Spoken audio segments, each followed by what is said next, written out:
Kalau teman-teman ngerasa mentok, susah cari uang, dan nggak tahu kenapa hidup serasa jalan di tempat, ada satu alasan yang mungkin kalian abaikan. Bisa jadi bukan karena nggak berbakat, tapi dalam tanda kutip, otak udah dirusak alias terkena brain rot. Kalau sampai terjebak di dalamnya, maka bisa memberikan dampak negatif terhadap hidup kita. Bisa aja susah cari duit, mengalami kesulitan finansial, atau mungkin belajar skill itu kayaknya susah banget. Tapi tenang, karena di video ini ada solusinya. Dan sebelum saya masuk ke solusinya, kita harus paham dulu apa itu brain rot dan kenapa ini menjadi masalah yang serius.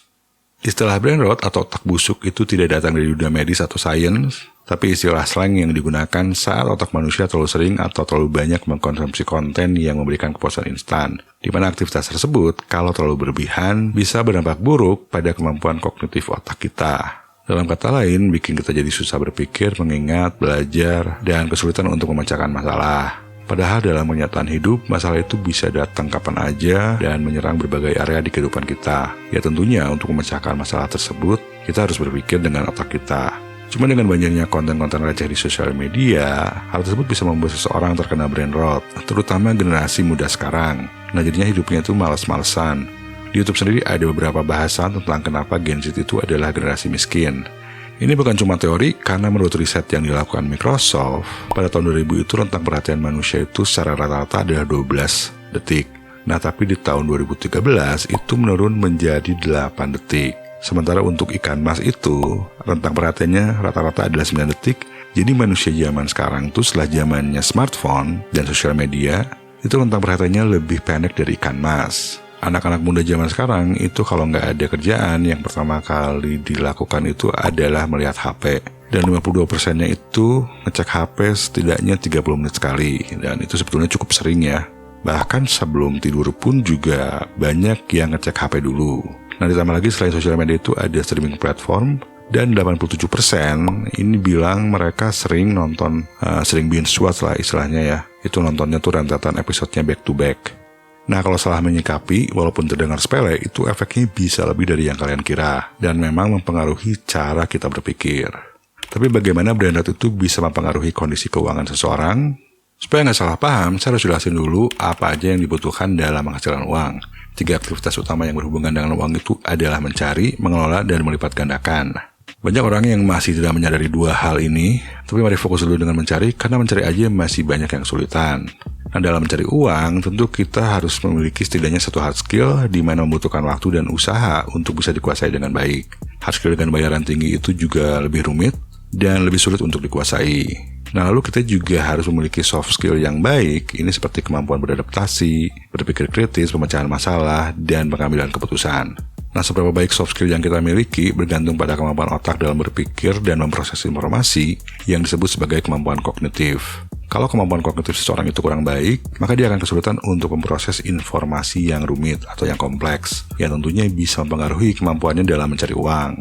Terus untuk bisa mengelola keuangan pun kita harus memiliki wawasan finansial dalam melipat gandakan uang atau investasi. Tentunya ini dibutuhkan juga wawasan finansial, kemampuan berpikir kritis, reasoning, dan soft skill lainnya. Nah itu semua adalah proses yang panjang, sedangkan orang yang terkena brain rot itu inginnya hal-hal yang instan. Manusia itu memang gak ada yang sempurna, karena dari waktu ke waktu kita sering melakukan kesalahan, itu adalah hal yang wajar. Nah tapi jangan diperparah lagi dengan melakukan aktivitas yang bisa menyebabkan brain rot. Kalau nggak segera diperbaiki, lama-lama bisa tambah parah, dan itu akan mempengaruhi masa depan seseorang. Bahkan masalah-masalah yang ada itu dibiarin aja, nantinya malah tambah numpuk. Jadi brain rot itu tidak secara langsung menyebabkan kemiskinan, tapi bisa mempengaruhi kemampuan kognitif otak menjadi kurang baik, soft skill-nya juga jelek, dan kemampuan kognitif yang kurang baik itu membuat kita sulit untuk mempelajari high income skill yang kompleks. Dan sekedar informasi, orang yang mengalami chronic stress, terus cedera otak traumatik, bisa juga memiliki kemampuan kognitif yang kurang baik. Tapi itu diakibatkan oleh hal lain, bukan karena mengkonsumsi terlalu banyak konten sosial media. Nah, bagaimana caranya keluar dari brain rot? Mari kita lihat dulu 3 tanda jika seseorang terkena brain rot.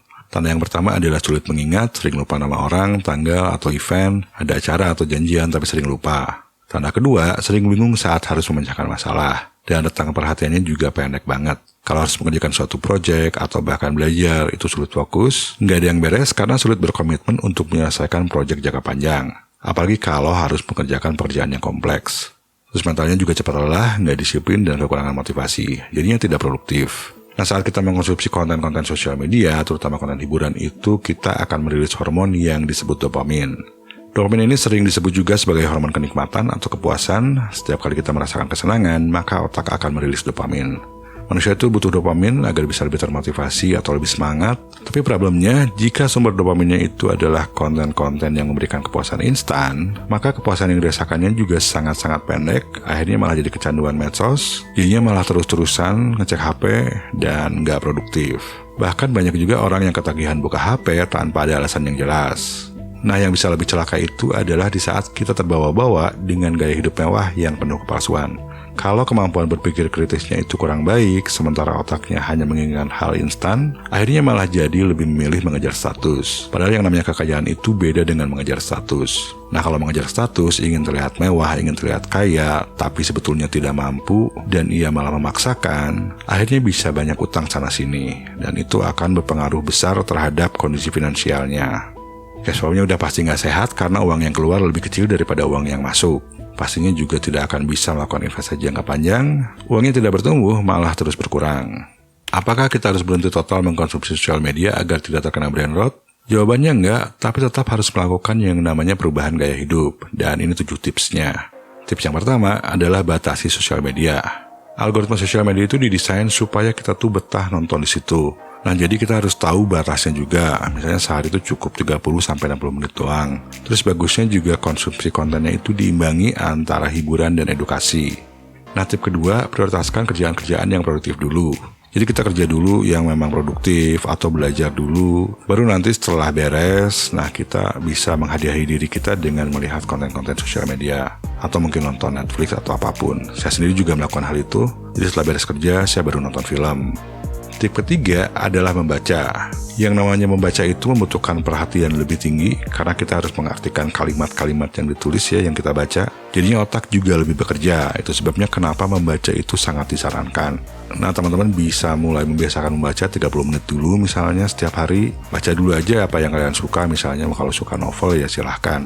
Dan kalau teman-teman yang lebih suka baca tentang digital marketing atau cara berkembang di sosial media, teman-teman juga bisa masuk ke situsnya lastminutecreator.id. Terus tip keempat, belajar skill baru yang memang cocok dengan diri kita. Bisa juga untuk mempertimbangkan belajar high income skill, misalnya kayak UX design atau programming, atau juga mungkin pembuatan konten. Ya daripada hanya mengkonsumsi, lebih baik membuat konten. Nah, buat teman-teman yang merasa lebih suka dengan hal-hal yang artistik, bisa juga belajar fotografi atau mungkin melukis. Nah, intinya dengan belajar skill-skill tersebut, otak kita tuh bisa jadi terprogram ulang. Terus kalau memang ada yang cocok dan kita bisa menjadi lebih baik, itu juga bisa dipakai untuk cari duit. Nah, tapi kita juga harus terima kalau belajar skill itu juga cukup memakan waktu lama, dan kita jangan cuma melihat hasil utamanya aja, tapi kita coba kenali progres-progres kecil yang terjadi pada diri kita. Ya misalkan kalau teman-teman belajar jadi YouTuber, jangan down kalau videonya nggak viral, tapi coba lihat hal-hal yang lebih kecil, misalnya dari yang tadinya nggak bisa ngedit video, sekarang jadi mulai bisa, mulai tahu juga cara menggunakan kamera atau ngerekam audio. Nah, walaupun terdengar sepele, tapi itu tuh adalah progres yang terjadi pada diri kita. Dan tip kelima adalah sosial interaksi secara nyata. Jadi jangan cuma nge-HP doang ya, tapi juga kita luangkan waktu untuk ngobrol langsung dengan seseorang, dengan teman atau keluarga. Ya karena saya sendiri juga sering lihat ya, ngumpul tapi malah pada main HP masing-masing. Ya kalau gitu ngapain juga ngumpul ya. Terus tip keenam adalah mindfulness. Mindfulness ini sebetulnya nggak susah, kita cukup sadar dengan keadaan kita saat ini. Cukup 10-15 menit sehari, kita rasain apa yang dirasain badan kita, terus apa yang ada di pikiran kita, dan ini juga bisa sambil jalan-jalan. Kalau misalkan lagi duduk malah jadi ngelamun, ya silakan sambil jalan-jalan. Tapi yang penting kita sadar dengan keadaan saat ini, termasuk apa yang ada di sekeliling kita. Dan tip yang ketujuh adalah pola hidup sehat. Ini juga hal yang lagi saya usahakan. Selama bertahun-tahun itu hidup saya juga nggak sehat ya. Makanan kurang diperhatiin, jarang olahraga. Jadi sekarang saya juga lagi ngebiasakan untuk hidup lebih sehat. Apalagi umur saya juga udah 40-an. Ya untuk makan itu juga perlu nutrisi ya, karena ada beberapa nutrisi juga yang mempengaruhi kepada otak. Contohnya makanan-makanan yang mengandung vitamin B atau D. Terus juga dimix dengan olahraga ringan, misalnya jalan kaki juga nggak masalah.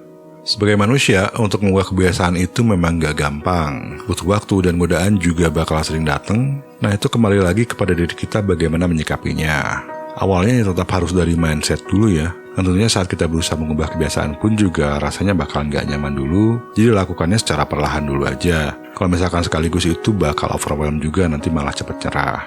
And by the way, buat teman-teman yang lagi mencari skill apa yang cocok buat diri kalian, teman-teman bisa lanjutin nonton video yang ini.